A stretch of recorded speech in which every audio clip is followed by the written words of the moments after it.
We've all seen it. A talent is hospitalized or terminated, and we see a tragedy. A graduation notice goes up, and within 24 hours or maybe a month later, the screen goes dark, and memories and songs and streams are wiped from the face of the internet.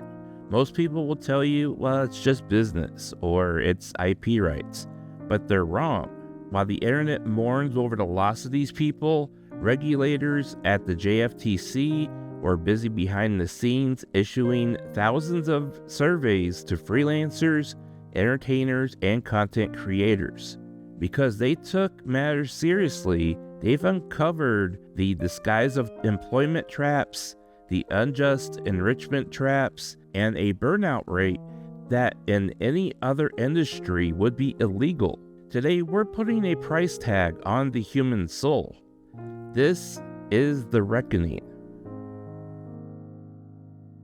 As we've seen with Hachima, Rushia, Dokibird, or Silent Tatsuki, they are but a handful of painful reminders of the human cost VTubers exchange for being in the spotlight.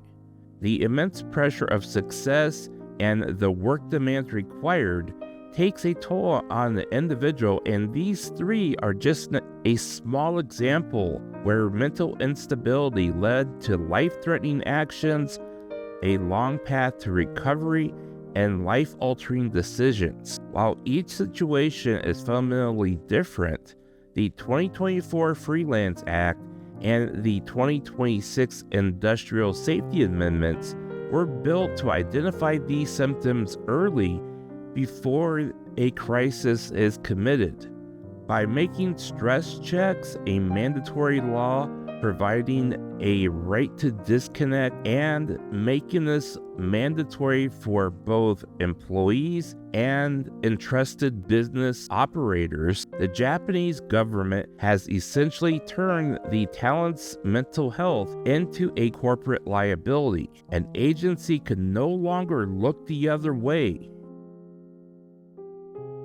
This brings us to the questions of why agencies like Cover and Anycolor make all streams and content unavailable when a talent graduates in a controversial fashion, and why some talent still has their content available up for watching to this day. To answer this, we have to look at two layers of Japanese law that turn graduation into a digital blackout.